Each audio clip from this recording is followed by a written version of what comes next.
Dear students, तो आज जो हम टॉपिक डिस्कस करने जा रहे हैं दैट इज़ कॉन्जुगेशन। ये कॉन्जुगेशन शब्द तो आपने पहले भी कई बार सुना होगा, जब मैंने डीलोकलाइजेशन भी समझाया था उसमें भी और उससे पहले भी। कॉन्जुगेशन का अगर हम लिटरल मीनिंग देखें तो होता है कि दो चीज़ों का जुड़ जाना, बस जुड़ना जिसको हम कहते हैं। तो the word conjugation means to link together, एक साथ जुड़ जाना। इन केमिस्ट्री में क्या करेंगे, it is use to describe the situation that occurs when pi systems are link together. तो केमिस्ट्री में क्या होता है कि जो पाई सिस्टम्स होते हैं, पाई सिस्टम्स मतलब जहाँ पर भी डबल बॉन्ड होगा या ट्रिपल बॉन्ड होगा, वो जो होंगे आपस में जुड़े हुए होते हैं।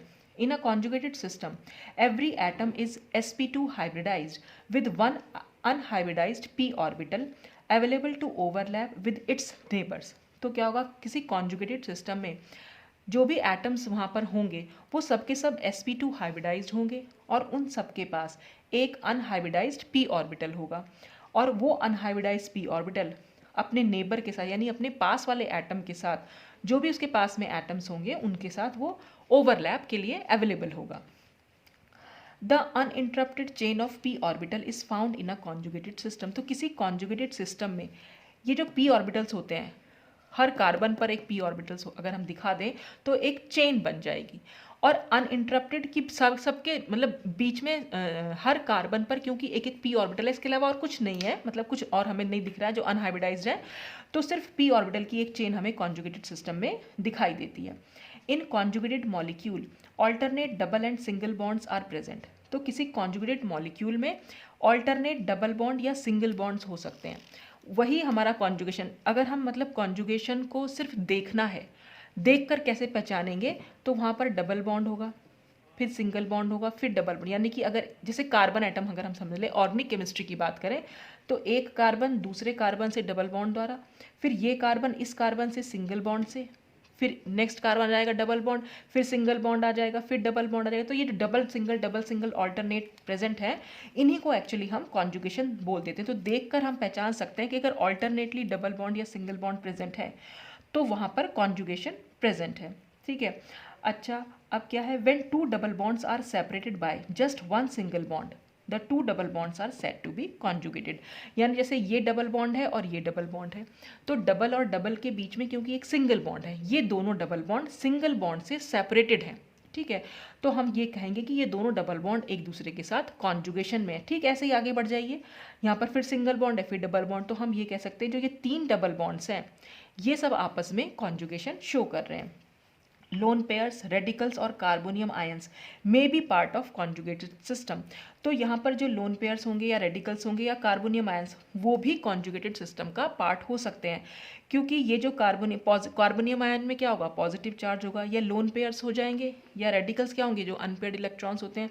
तो ये भी अगर कहीं पर प्रेजेंट है, सपोज अगर हम जैसे ये कार्बन एटम की बात करें, कोई भी आप कार्बन एटम ले लीजिए, सपोज ये इस तरह से, मैं इसको मैं हटा दे रही हूँ यहाँ से, अगर ये है इस तरह, ठीक है, यहाँ पर अलग से ये जो मैंने बाकी बॉन्ड नहीं दिखाया है, यहाँ पर बाकी भी बॉन्ड्स हैं, तो मैं अभी सिर्फ कार्बन की बात कर रही हूँ। तो कार्बन पर अगर यहाँ पर लोन पेयर ऑफ इलेक्ट्रॉन है तो लोन पेयर होगा, फिर सिंगल बॉन्ड, फिर डबल बॉन्ड। तो ये लोन पेयर जो है इस डबल बॉन्ड के साथ कॉन्जुगेशन में होगा। या हो सकता है यहाँ पर पॉजिटिव चार्ज हो, तो positive charge, single bond, double bond, तब भी ये कॉन्जुगेशन शो करेगा। तो कॉन्जुगेशन को अगर हम दिखाएं, जैसे मैक्सिमम अगर हम 3 ऑर्बिटल में दिखाना चाहें, तो देखिए या तो हम दिखा सकते हैं double bond, single bond, double bond, या हम दिखा सकते हैं positive charge, single bond, double bond, या हम दिखा सकते हैं लोन पेयर ऑफ इलेक्ट्रॉन या negative charge, single bond, double bond.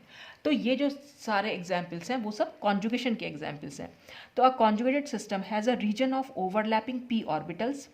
तो कॉन्जुगेटेड सिस्टम में ओवरलैपिंग p ऑर्बिटल्स प्रेजेंट होंगे, which allow a delocalization of pi electrons across all the adjacent aligned p orbitals. तो यहाँ पर हमें डीलोकलाइजेशन ऑफ पाई इलेक्ट्रॉन्स भी देखने को मिलेगा, क्योंकि हर अनहाइब्रिडाइज्ड p ऑर्बिटल के पास एक एक इलेक्ट्रॉन होगा। और ये सब कुछ मैं डीलोकलाइजेशन जब मैंने पहले पढ़ाया था, आपने अगर वो वीडियो देखा हो तो आप बहुत अच्छे से समझ सकते हैं कि वहाँ पर डीलोकलाइजेशन कैसे पॉसिबल है, कि जितने भी अनहाइब्रिडाइज्ड p ऑर्बिटल थे सब आपस में मिल जाते हैं और एक पूरा एक पाई मॉलिकुलर ऑर्बिटल बनाते हैं। तो फिर जो हम दिखा सकते हैं कि ये डबल बॉन्ड और ये डबल बॉन्ड के जो इलेक्ट्रॉन्स पाई बॉन्ड बना रहे हैं, वो अब सिर्फ इन दोनों एटम के बीच में ना रहकर वो पूरे कॉन्जुगेटेड सिस्टम पर मूव कर सकते हैं, तो उनका डीलोकलाइजेशन हो सकता है। तो चाहे हम इस पाई बॉन्ड की बात करें, चाहे हम इस पाई बॉन्ड की बात करें, तो जो भी पाई बॉन्ड में जो इलेक्ट्रॉन्स इन्वॉल्व हैं, अब वो सिर्फ 2 एटम के पास ना रहकर पूरे कॉन्जुगेटेड सिस्टम पर डीलोकलाइज हो सकते हैं। तो ये था कॉन्जुगेटेड सिस्टम। या कॉन्जुगेशन मतलब alternate double bond single bond का प्रेजेंट होना, या हम पॉजिटिव चार्ज या लोन पेयर के कंसर्न में कहें तो वहाँ पर lone pair single bond double bond, या positive charge single bond double bond, तो भी हम वहाँ पर कॉन्जुगेशन हो सकता है। बस कॉन्जुगेशन की जो रिक्वायरमेंट है कि जितने भी कार्बन ही जनरली हम ऑर्गेनिक केमिस्ट्री में यूज़ कर रहे हैं, या जितने भी एटम्स वहाँ पर हों वो sp2 हाइब्रिडाइज्ड हों और सबके पास एक अवेलेबल अनहाइब्रिडाइज्ड p ऑर्बिटल हो। वो p ऑर्बिटल खाली भी हो सकता है, वैकेंट भी हो सकता है, उसमें एक फ्री रेडिकल भी हो सकता है, यानी एक अनपेयर्ड इलेक्ट्रॉन हो सकता है, या उसमें 2 इलेक्ट्रॉन भी हो सकते हैं। ठीक है, वो कुछ भी हो सकता है वहाँ पर कॉन्जुगेशन में बस आपको यही चेक करना है कि मेनली कि alternate double bond single bond ज़रूर हो। ठीक, तो ये कुछ कॉन्जुगेशन के बारे में था, तो आप इसका जो है स्क्रीनशॉट ले सकते हैं। इसके बाद थोड़ा सा और देख लेते हैं कि क्या कॉन्जुगेशन में हो रहा है। तो pi electron do not belong to a single bond और atom but rather to a group of atoms. वही जैसे कि मैंने आपको अभी एग्जाम्पल में बताया कि जैसे यहाँ पर ही है जो ब्यूटाडाइन के एग्जाम्पल में हम देख रहे हैं। तो अब ये जो डबल बॉन्ड हम यहाँ दिखा रहे हैं या यहाँ दिखा रहे हैं, तो डबल बॉन्ड में क्या है, पाई बॉन्ड इन्वॉल्व है। ये पाई बॉन्ड के जो ये इलेक्ट्रॉन्स है, अब ये सिर्फ इन 2 एटम्स पर ना रहकर इन पूरे 4 एटम्स पर मूव कर सकते हैं, या ये दोनों इलेक्ट्रॉन्स इन दोनों एटम के बीच ना रहकर 4 एटम्स पर मूव कर सकते हैं। और इस कॉन्जुगेशन से क्या होता है, कॉन्जुगेशन से मॉलिक्यूल को स्टेबिलिटी मिलती है। ये बात भी मैंने आपको डीलोकलाइजेशन में समझाई थी कि जहाँ भी डीलोकलाइजेशन ऑफ इलेक्ट्रॉन होगा वहाँ पर मॉलिक्यूल को स्टेबिलिटी मिलेगी, क्योंकि डीलोकलाइजेशन से मॉलिक्यूल की एनर्जी कम हो जाती है। ठीक है, अब क्या क्या रिक्वायरमेंट्स हैं कॉन्जुगेशन के लिए। तो conjugation requires double bond separated bye 1 single bond. जहाँ भी कॉन्जुगेशन है वहाँ पर डबल बॉन्ड से 2 डबल बॉन्ड जो हैं वो सिंगल बॉन्ड से सेपरेटेड होने ही चाहिए। ठीक है, अगर नहीं होंगे, मान लीजिए ये कार्बन है, ये डबल बॉन्ड है, ये कार्बन और मैं दिखा दूँ ये, तो ये डबल बॉन्ड और ये डबल बॉन्ड ये 2 सिंगल बॉन्ड द्वारा सेपरेटेड हैं, और यहाँ पर रिक्वायरमेंट है खाली वो 1 सिंगल बॉन्ड द्वारा सेपरेटेड होने चाहिए। अब इससे क्या हो जाएगा, देखो ये sp2 हाइब्रिडाइज्ड कार्बन है, ये भी sp2 हाइब्रिडाइज्ड कार्बन है, लेकिन ये आ गया sp3 कार्बन, और sp3 कार्बन के पास कोई अनहाइब्रिडाइज्ड p ऑर्बिटल बचेगा ही नहीं। यहाँ पर भी मान लीजिए एक अनहाइब्रिडाइज्ड p ऑर्बिटल है, यहाँ पर भी एक p ऑर्बिटल है, ये भी एक p ऑर्बिटल और ये भी एक p ऑर्बिटल, तो ये दोनों तो आपस में ज्वाइन हो सकते हैं, पाई बॉन्ड बन गया, और ये दोनों आपस में ज्वाइन हो सकते हैं, मतलब ओवरलैपिंग हो सकती है, मेरा कहने का मतलब ये है। तो इनके बीच में पाई बॉन्ड बन सकता है, लेकिन ये जो 2 इलेक्ट्रॉन अब हम दिखा रहे हैं, तो ये 2 इलेक्ट्रॉन अब सारे मॉलिक्यूलर में नहीं घूम सकते हैं। जैसे डीलोकलाइजेशन हम पहले दिखा पा रहे थे वो नहीं दिखा पाएंगे, क्योंकि यहाँ पर कोई ये 4 ऑर्बिटल आपस में जुड़ ही नहीं पाएंगे। क्यों? क्योंकि बीच में आ गया हमारा sp3 कार्बन। ये sp3 कार्बन है और sp3 कार्बन पर कोई अनहाइब्रिडाइज्ड p ऑर्बिटल नहीं है, तो इसलिए अब जो ये कॉन्जुगेशन है यहाँ पर हो नहीं पाएगा। तो डबल बॉन्ड के बीच में सिर्फ एक सिंगल बॉन्ड होना चाहिए। अगर 2 सिंगल बॉन्ड्स हुए तो वहाँ पर कॉन्जुगेशन जो है वो खत्म हो जाता है। Double bond separated by 2 single bonds और no single bonds are not conjugated. No single bonds भी हो सकता है। एलीन्स का केस अगर आपने देखा हो, एलीन में क्या होता है, यहाँ पर भी sp2 हाइब्रिडाइज्ड है, ये भी sp2 है और ये भी sp2 है। ठीक है, लेकिन उसके बावजूद भी यहाँ पर कॉन्जुगेशन नहीं देखने को मिलेगा, क्योंकि वो वहाँ पर फिर अलग सिचुएशन है। पाई बॉन्ड जो है वो अलग प्लेन में बना हुआ है। वो सब एलीन का एग्जाम्पल मैंने बहुत अच्छे से स्टीरियो केमिस्ट्री में समझाया हुआ है, तो आप वहाँ जाकर वो देख सकते हैं। तो मेन चीज़ ये है, कॉन्जुगेशन के लिए क्या चीज़ जरूरी है कि बस 2 डबल बॉन्ड के बीच में एक सिंगल बॉन्ड होना, यानी alternate double bond single bond होने चाहिए। अब हम देख लेते हैं कि एग्जाम्पल्स ऑफ कॉन्जुगेशन।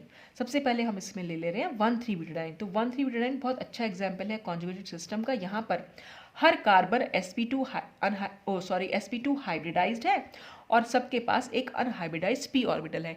ये भी मैंने आपको डीलोकलाइजेशन वाले टॉपिक में बहुत अच्छे से समझाया हुआ है, कैसे वहाँ पर sp2 हाइब्रिडेशन आया, कैसे उसके पास अनहाइब्रिडाइज्ड p ऑर्बिटल है और सबके पास एक एक इलेक्ट्रॉन है। तो अब वो दोनों इलेक्ट्रॉन जो हम यहाँ दिखा रहे थे या यहाँ दिखा रहे थे, वो कुल मिलाकर जो 4 इलेक्ट्रॉन्स हैं वो 4 कार्बन एटम्स पर बहुत ईजिली मूव कर सकते हैं। तो इसीलिए यहाँ पर इसमें रेजोनेंस भी देखिए, रेजोनेंस भी मैंने आपको समझाया था, रेजोनेंस देखने को मिलेगी। तो हम इसके बहुत सारे रेजोनेटिंग स्ट्रक्चर्स जो है वो बना सकते हैं। तो alternate double bond, single bond, double bond है, तो ये एक बहुत अच्छा एग्जाम्पल हुआ कॉन्जुगेटेड सिस्टम का।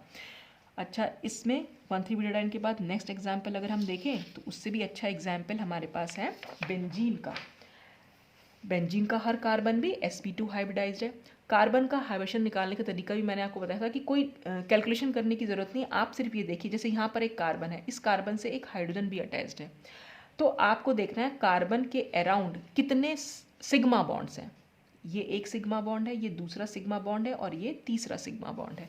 तो अगर 3 सिग्मा बॉन्ड हैं तो कार्बन का हाइब्रिडेशन हो जाएगा sp2, यानी ये p के 2 और s का 1, तो 2 + 1 = 3। अगर हो sp हाइब्रिडेशन तो कार्बन सिर्फ 2 ही सिंगल बॉन्ड या 2 सिग्मा बॉन्ड बनाएगा, और sp3 में कार्बन के बनेंगे 4 सिग्मा बॉन्ड्स। ठीक है, तो इस तरह से क्योंकि यहाँ पर हर कार्बन के पास 3 सिग्मा बॉन्ड्स हैं, तो इसलिए हर कार्बन जो है वो sp2 हाइब्रिडाइज्ड है।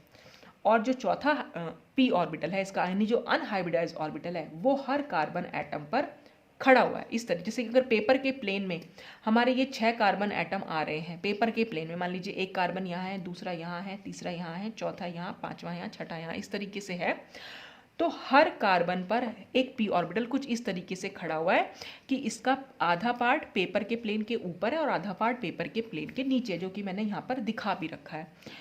तो देख रहे हैं आप, हर कार्बन पर एक अनहाइब्रिडाइज्ड p ऑर्बिटल है, तो ये सारे p ऑर्बिटल आपस में ओवरलैप करके एक पाई मॉलिक्यूलर ऑर्बिटल का फॉर्मेशन करते हैं। उससे क्या होता है कि जो इन अनहाइब्रिडाइज्ड p ऑर्बिटल में एक एक इलेक्ट्रॉन है, यानी कुल मिलाकर जो 6 पाई इलेक्ट्रॉन्स हैं, वो किन्हीं 2 कार्बन एटम के बीच में फिक्स ना होकर वो पूरे मॉलिक्यूलर ऑर्बिटल में मूव करते रहते हैं। और इसीलिए हम बेंजीन को जनरली किस तरह से दिखाते हैं, ऐसे दिखाते हैं। तो ये जो राउंड हमने स्ट्रक्चर बनाया, ये एक्चुअल में डीलोकलाइजेशन ऑफ इलेक्ट्रॉन को शो करता है। तो ये सब कॉन्जुगेशन ही है, सब में ओवरलैपिंग हो रही है, सब में मिक्सिंग हो रही है, सब आपस में जुड़ रहे हैं। और alternate double bond, single bond हमें देखने को मिल रहा है, डबल बॉन्ड, फिर सिंगल बॉन्ड, फिर डबल बॉन्ड, फिर सिंगल बॉन्ड, फिर डबल बॉन्ड, फिर सिंगल बॉन्ड। तो इसका मतलब यहाँ पर भी कॉन्जुगेशन है। Conjugation can also be seen in allylic carbocation. Carbocation के केस में भी हम यहाँ पर देख सकते हैं कॉन्जुगेशन को। मैंने बताया था कि पॉजिटिव चार्ज भी कॉन्जुगेशन में हो सकता है। देखिए ऐसे पॉजिटिव चार्ज, फिर सिंगल बॉन्ड, फिर डबल बॉन्ड। ठीक है, तो ये यहाँ पर positive charge, single bond, double bond, तो जहाँ पर भी आपको कॉन्जुगेशन दिखाई देगा वहाँ पर रेजोनेंस बहुत इजीली हो सकती है, यानी वहाँ पर डीलोकलाइजेशन ऑफ इलेक्ट्रॉन इजीली हो सकता है। और डीलोकलाइजेशन ऑफ इलेक्ट्रॉन से क्योंकि हमें डिफरेंट डिफरेंट रेजोनेटिंग स्ट्रक्चर्स मिलते हैं, तो इसलिए रेजोनेंस भी पॉसिबल होती है ड्यू टू कॉन्जुगेशन। तो हम बात कर रहे थे एलाइलिक कार्बोकेटायन की। तो एलाइलिक कार्बोकेटायन क्या है, CH2 पे पॉजिटिव चार्ज, फिर CH डबल बॉन्ड CH2, तो ये हमारा हो जाता है एलाइलिक कार्बोकेटायन। ये एलाइलिक पोजीशन होती है क्योंकि allylic position C double bond C से जो नेक्स्ट कार्बन है वो एलाइलिक पोजीशन वाला होता है। ठीक है, और इस कार्बन पर क्योंकि पॉजिटिव चार्ज है इसलिए हम इसको एलाइलिक कार्बोकेटायन बोल दे रहे हैं। अब देखिए यहाँ पर क्या है, इस पर पॉजिटिव चार्ज है, तो पॉजिटिव चार्ज क्या करेगा, यहाँ पर पाई इलेक्ट्रॉन्स है, ये इलेक्ट्रॉन्स को अपनी तरफ खींचेगा, ये पाई इलेक्ट्रॉन्स यहाँ पर मूव कर सकते हैं और पॉजिटिव चार्ज यहाँ पर जा सकता है। तो बात हो रही है इसकी कि हर कार्बन यहाँ पर फिर से sp2 हाइब्रिडाइज्ड है, हर कार्बन के पास एक अनहाइब्रिडाइज्ड p ऑर्बिटल है, और इन दोनों कार्बन के पास तो इनमें एक एक इलेक्ट्रॉन है, लेकिन इस कार्बन के पास कोई इलेक्ट्रॉन नहीं है इस p ऑर्बिटल में, क्योंकि कार्बन के अपने 4 इलेक्ट्रॉन होते हैं। तो अगर हम यहाँ बात करें तो एक इलेक्ट्रॉन तो ये है कार्बन का, दूसरा ये और तीसरा ये, और ये वाला जो p ऑर्बिटल है वो बिल्कुल खाली है, तो इसीलिए इस कार्बन पर पॉजिटिव चार्ज आया है। अगर हम इस कार्बन की बात करें तो कार्बन के 4 इलेक्ट्रॉन यहाँ पर बहुत क्लियरली दिखाई दे रहे हैं, 1, ये 2, ये 3, ये 4। और इस कार्बन की बात करें तो इसके भी 1, ये 2, ये 3 और ये 4। तो इस तरह से यहाँ पर क्या है, positive charge of a carbocation is contained in a p orbital of a sp2 hybridised carbon. तो जो पॉजिटिव चार्ज है कार्बोकेटायन का वो एक sp2 हाइब्रिडाइज्ड p ऑर्बिटल, यानी कि sp2 हाइब्रिडाइज्ड जो कार्बन है इन अ p ऑर्बिटल ऑफ जो sp2 हाइब्रिडाइज कार्बन है उसके पास जो अनहाइब्रिडाइज्ड p ऑर्बिटल है उसमें है वो पॉजिटिव चार्ज। ठीक है ना, वो खाली है हमारा। ठीक, this allows overlapping with double bonds. तो अब इससे क्या हो सकता है, इस कार्बन और इस कार्बन के बीच में हम ये डबल बॉन्ड दिखाई रहे हैं, और वो डबल बॉन्ड कैसे बन के आ रहा है, क्योंकि इसका p ऑर्बिटल इसका p ऑर्बिटल आपस में ओवरलैप कर रहे हैं, साइड वाइज ओवरलैपिंग हो रही है, और साइड वाइज ओवरलैपिंग से पाई बॉन्ड बनता है। अच्छा, यहाँ पर एक तो पाई मॉलिक्यूलर ऑर्बिटल बन गया, या हम ये कह सकते हैं जो भी ये p ऑर्बिटल्स हैं, अब ये इसके साथ भी तो कंबाइन कर सकते हैं, इसके साथ भी ओवरलैप कर सकते हैं, क्योंकि ये जो कार्बन, ये जो p ऑर्बिटल है ये भी इन्हीं p ऑर्बिटल के प्लेन में है, तो सभी में आपस में ओवरलैपिंग हो सकती है। तो यानी कि यहाँ पर कॉन्जुगेशन पॉसिबल है। तो the positive charge is more stable because it spread over 2 carbons. अब क्या है, यहाँ पर पॉजिटिव चार्ज जो है वो स्टेबल भी है। पॉजिटिव चार्ज या कोई भी चार्ज नेगेटिव भी हो जाए, वो तब ज़्यादा स्टेबल होता है जब वो स्प्रेड हो सकता है, यानी फैल सकता हो। पहले यहाँ इस कार्बन पे था, अब हमने देखा ये दूसरे कार्बन पर चला गया, तो इसका मतलब पॉजिटिव चार्ज जो है वो इजीली स्प्रेड हो सकता है। यहाँ पर स्प्रेड हो रहा है, और क्यों हो रहा है, क्योंकि यहाँ पर delocalisation of pi electron possible है। और वो डीलोकलाइजेशन हो क्यों पा रहा है, वो सिर्फ इस वजह से हो पा रहा है क्योंकि यहाँ पर कॉन्जुगेशन हमें देखने को मिल रहा है, क्योंकि यहाँ पर अनहाइब्रिडाइज्ड p ऑर्बिटल है सबके पास, वो आपस में ओवरलैप कर सकते हैं। तो जो वो 2 इलेक्ट्रॉन थे वो सिर्फ इस कार्बन पर ना रह के इस पूरे सिस्टम पर इजीली मूव कर सकते हैं। ठीक है, तो 3 कार्बन है और 2 इलेक्ट्रॉन है, तो किसी एक कार्बन पर कहीं ना कहीं पॉजिटिव चार्ज है, और वो पॉजिटिव चार्ज भी डीलोकलाइज हो रहा है सिर्फ कॉन्जुगेशन की वजह से। कह लीजिए डीलोकलाइजेशन ऑफ इलेक्ट्रॉन या डीलोकलाइजेशन जहाँ यहाँ पर हो पा रहा है, तो इस वजह से यहाँ पर इसका रेजोनेटिंग फॉर्म भी बन पा रही है, और जहाँ पर रेजोनेंस होती है वहाँ पर स्टेबिलिटी आती ही आती है। तो एलाइल कार्बोकैटायन की जो स्टेबिलिटी है वो हम on the basis of resonance या on the basis of conjugation, on the basis of delocalization of electron explain कर सकते हैं। तो ये था सब कुछ कॉन्जुगेशन के बारे में, ये आपने 2-3 एग्जाम्पल देखे। अब इसके बाद हम नेक्स्ट टॉपिक इसमें डिस्कस करेंगे, दैट इज क्रॉस कॉन्जुगेशन। अब ये क्रॉस कॉन्जुगेशन क्या है? Cross conjugation is a special type of conjugation in a molecule when in a set of 3 pi bonds only 2 pi bonds interact with each other by conjugation while the third one is excluded from interaction। यहाँ पर क्या होगा, यहाँ पर 3 pi bond का एक set होगा। जैसे हम यहाँ देख सकते हैं, ये एक मॉलिक्यूल है, सपोज यहाँ पर आपको 3 पाई बॉन्ड दिखाई दे रहे हैं। एक पाई बॉन्ड ये है, दूसरा पाई बॉन्ड ये है, और तीसरा पाई बॉन्ड ये है। अब इन 3 पाई बॉन्ड में से 2 पाई बॉन्ड में तो कॉन्जुगेशन होगा, लेकिन तीसरा पाई बॉन्ड उस कॉन्जुगेशन से अलग होगा। अब अगर हमें देखकर पहचानना है कि कॉन्जुगेशन कैसे है, तो हमें क्या देखना है, double bond, single bond, double bond.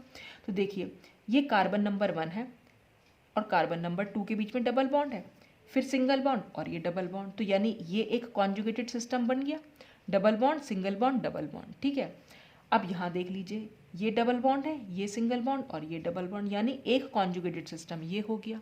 ठीक, तो ये जो C1 C2 है, ये C3 और ये C स्टार बनाया हुआ है मैंने। ठीक है, तो ये डबल बॉन्ड और ये डबल बॉन्ड एक दूसरे के साथ कॉन्जुगेशन में है, ये डबल बॉन्ड और ये डबल बॉन्ड एक दूसरे का कॉन्जुगेशन में। लेकिन अगर हम देखें ये डबल बॉन्ड और ये डबल बॉन्ड, ये एक दूसरे के साथ कॉन्जुगेशन में नहीं है, क्योंकि ये दोनों डबल बॉन्ड 2 सिंगल बॉन्ड द्वारा सेपरेटेड हैं। ये डबल बॉन्ड, फिर सिंगल बॉन्ड, फिर सिंगल बॉन्ड, फिर डबल बॉन्ड।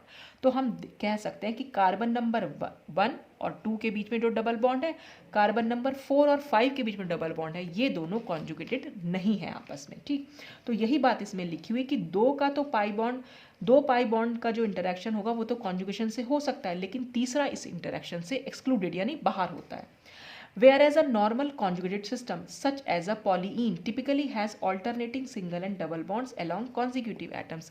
जबकि जो नॉर्मल कॉन्जुगेटेड सिस्टम होता है, ये नॉर्मल कॉन्जुगेटेड सिस्टम मैंने यहाँ बना रखा है। अब सपोज मैंने यही को यहाँ पर दिखाने की कोशिश की है, कैसे, अगर ये नंबर 1 नंबर 2, ये नंबर 2 वाला एटम इससे अटैच्ड हो जाता, ये 3 से ना अटैच होकर अगर इससे अटैच हो जाता, तो फिर हमारे पास एक नॉर्मल कॉन्जुगेटेड मॉलिक्यूल आता। देखिए डबल बॉन्ड, फिर सिंगल बॉन्ड, फिर डबल बॉन्ड, फिर सिंगल बॉन्ड, फिर डबल बॉन्ड। ठीक है ना, तो ये जो यहाँ देखने को मिल रहा है ये नॉर्मल कॉन्जुगेशन है। यहाँ पर तीनों डबल बॉन्ड एक दूसरे के साथ कॉन्जुगेशन में है, जबकि यहाँ पर तीनों डबल बॉन्ड में से सिर्फ 2 ही डबल बॉन्ड एक दूसरे कॉन्जुगेशन में है, फर्स्ट और थर्ड ये एक दूसरे के साथ कॉन्जुगेशन में नहीं है।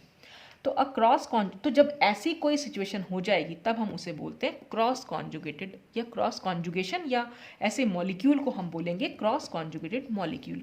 तो a cross conjugated system has an alkene unit bonded to one of the middle atom of another conjugated chain through a single bond. यहाँ पे क्या लिखा है कि इसके पास एक एल्कीन यूनिट है। एल्कीन यूनिट का मतलब C डबल बॉन्ड C, ये C डबल बॉन्ड C एक एल्कीन ही तो होता है आपस में। एल्कीन यूनिट किससे बॉन्डेड है? Bonded to one of the middle atom of another conjugated chain. तो हम इसको यहाँ छोड़ दें, ये एल्कीन है, और ये एक कॉन्जुगेटेड सिस्टम है, ठीक है, और ये कॉन्जुगेटेड सिस्टम यहाँ से शुरू हुआ और यहाँ पे ख़त्म हुआ, यानी इस तरह से जा रहा है।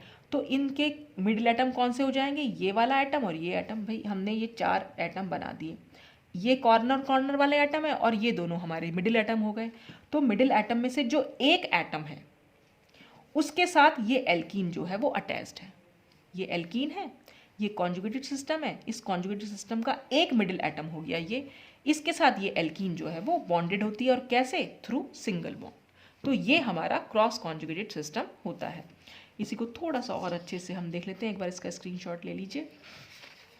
इन other words we can say in cross conjugated compounds 3 double bonds are present.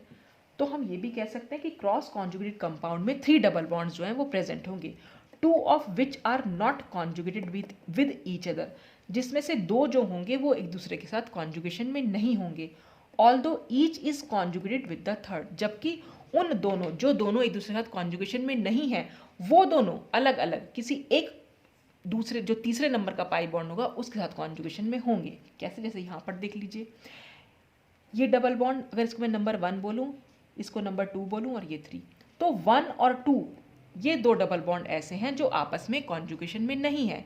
कैसे मालूम पड़ा, देख सकते हैं हम, डबल बॉन्ड, सिंगल बॉन्ड फिर डबल बॉन्ड।